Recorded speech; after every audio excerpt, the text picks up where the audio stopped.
J'avais peur. Les leaders ont commencé à parler, un à parler, deux à parler. Au moment de l'intervention du deuxième, je crois que c'était Jean-Marie Doré, on a vu des véhicules rentrer du côté du portail et de Marokana et de l'autre côté, qui tiraient. Les gens qui étaient en train de prier sur la pelouse, on voyait les gens tomber de tous côtés, donc c'était la panique, le sauve qui peut. Nous qui étions à la tribune, on était tellement paniqués, les gens pensaient qu'il y avait une sortie du côté du haut de la tribune, mais du côté arrière. Les gens ont fait volte-face, on s'est coincé au mur. Ceux qui étaient devant étaient sur le mur, tous ceux qui étaient derrière sont venus s'adosser, croyant qu'il y a une sortie là-bas, qui ne soit pas de descendre sur la pelouse, parce qu'on voyait les gens mourir là-bas. Dans cette panique, moi, je me suis retrouvée coincée. J'étais avec une femme, peut-être qu'elle va passer ici aujourd'hui. Non, je ne sais pas, mais je sais qu'il y a son nom parmi la liste. On a été coincés. J'ai été étouffée, j'ai crié. Si vous ne quittez pas sur nous, on va mourir ici. Il n'y a pas de passage. Le passage, c'est par là-bas. Retournez. Finalement, tout le monde a repris. Retournons. Ils ont libéré. Nous qui étions coincés au mur, on a pu prendre la direction pour sortir. J'ai tenté de ressortir du chemin par lequel on est rentré sur les escaliers du truc. En descendant, j'ai fait les premières marches, les dernières marches, avant d'être dehors. À ma gauche, j'ai vu un monsieur couché par terre, sa cravate enlevée, attachée sur les pieds. On le traînait et on lui disait: pourquoi tu es avec les forces vives? On te recherchait, on va te tuer aujourd'hui. Le monsieur a répondu: je suis avec les forces vives parce que les forces vives, c'est des Guinéens. On n'a pas d'armes, on n'est venu que revendiquer un droit légal. Ce monsieur, paix à son âme, c'est honorable Jean-Marie Doré, ancien Premier ministre. Dans son témoignage au palais avec la commission technique, il avait fait allusion de ce que je suis en train de dire. Il a dit: une femme peule de teint noir est venue s'arrêter. Entre-temps, elle a fui, elle est partie. Je ne sais pas si elle est vivante ou morte. J'écoutais. Donc, je suis sortie, j'ai dit: lui, on l'a traîné comme ça. Toi, tu t'arrêtes, ils vont te tuer tout de suite. Ces messieurs-là qui étaient sur lui n'étaient pas en tenue militaire, en tenue de force de sécurité. Ils portaient des tenues civiles, quelquefois kaki, des t-shirts. Ils avaient des armes blanches. Je n'ai pas vu de fusil avec eux.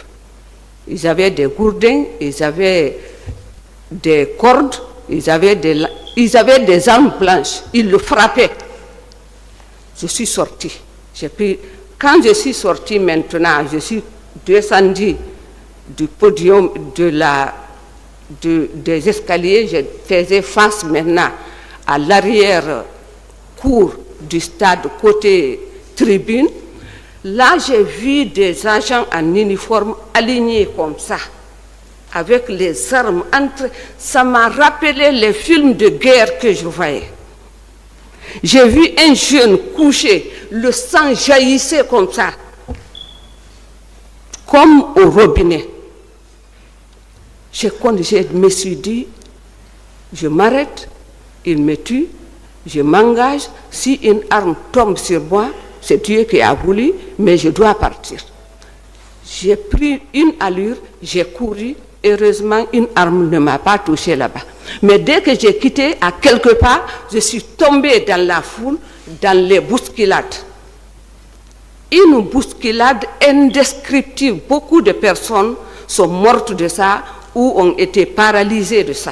Parce que moi-même, dès que je me suis engagée, je suis tombée tout de suite. Les gens marchaient sur moi, on marchait sur les gens. Je suis restée là-bas. Je me suis mise à crier encore. En ce moment, je ne peux pas décrire par par pudeur que je ne peux pas décrire comment j'étais là-bas en ce moment. Une vague est venue, est tombée, la dernière vague qui est tombée sur moi, des jeunes valides, 2 se sont relevés. L'un a dit, sauvons cette femme, sinon elle va mourir ici. Ils m'ont pris 4, ils m'ont pris, ils m'ont relevé, ils m'ont dit, Néné, la mort, c'est une seule fois, on ne meurt pas 2 fois. Là où tu es là, tu es libre de choisir la façon dont tu vas mourir. C'est Dieu seul qui peut te sauver. Tu es libre de continuer à être dans cette bousculade. Tu vois que tu n'as pas la force pour résister. Tu vas retomber, ils vont marcher sur toi, tu vas mourir ici. Ça, c'est le premier choix. Le deuxième, tu ressors, tu vas à un endroit plus ou moins libre, où il n'y a pas de bousculade, même s'il y a les militaires là-bas, tu t'arrêtes là-bas. S'ils veulent, ils n'ont qu'à tirer sur toi. Vaut mieux mourir d'une balle que de mourir. Les gens marchent sur toi, tu ressens jusqu'à ce que tu meurs. J'ai dit oui, vous avez raison. Je suis partie m'arrêter, comme ils l'ont dit, sous un manguier. Je n'étais pas seule, bien sûr. Il y avait toujours du monde, mais il n'y avait pas la bousculade là-bas. Je suis restée là-bas. Des militaires sont venus nous trouver là-bas encore. Ils nous ont sachés, nous sommes rentrés dans une tente. Il y avait une tente. Nous sommes rentrés dedans. Dedans, tout était barricadé, on ne respirait pas suffisamment. Les gens commençaient à s'étouffer. J'ai dit, si on ne sort pas d'ici, on mourra d'asphyxie. Sortons encore. Les gens on est sortis, tout le monde est sorti. Je suis venue me repositionner là où j'étais. 2 agents sont venus, une femme comme toi. Pourquoi tu es au stade? Ils m'ont frappé là-bas très bien. Je me suis retrouvée dans la bousculade encore. Nous sommes restés dans ça. C'était maintenant, il n'y avait même plus beaucoup de monde. Je peux dire que c'était les plus faibles qui restaient. La sortie était plus ou moins facilitée. Nous sommes venus, je suis arrivé au niveau du portail. Arrivé au niveau du portail, les agents qui étaient là-bas sélectionnaient les gens, surtout les femmes. Ils tiraient des femmes, soit ils les frappaient, soit ils les embarquaient dans un véhicule, soit ils les remettaient à côté. Moi, j'ai été parmi les gens qu'on a frappés. Là-bas, ils m'ont frappé très bien. Comment j'étais habillée, par pudeur, je ne peux pas décrire ça ici. Malheureusement pour moi, là, j'étais sortie du stade. Malheureusement pour moi, les services n'étaient pas terminés pour moi parce que je suis sortie du stade. Au niveau, dans le quartier d'Ixine, mosquée rond-point là, j'ai pris cette route. Je suis venue dans une clinique, polyclinique d'Ixine. Je suis rentrée là-bas, les malades et les morts, c'était plein. Un médecin est sorti, il a dit, toutes les personnes qui ont des fractures, des entorses ou des blessures légères n'ont qu'à bien vouloir excuser, aller ailleurs. Parce qu'on ne pourra pas s'occuper de tout le monde. D'autres n'ont qu'à aller au centre de santé en face de Farmaguinée.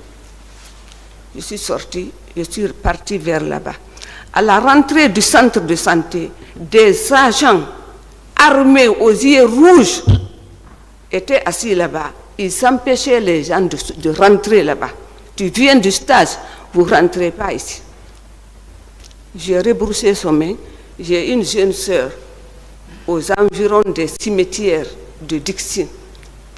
Je suis partie là-bas, je me cachais. Je ne voulais pas que tout le monde me voie, surtout son mari. Mais dès que j'ai ouvert le portail, elle m'a vu. J'ai dit, pardon, aide-moi, je ne veux pas que ton mari me voie, je ne veux pas qu'il sache que j'étais au stade. Elle m'a dit, Djadja, mets-toi à l'aise. Mon mari même était au stade. Il s'est caché de moi aussi. Il vient d'arriver.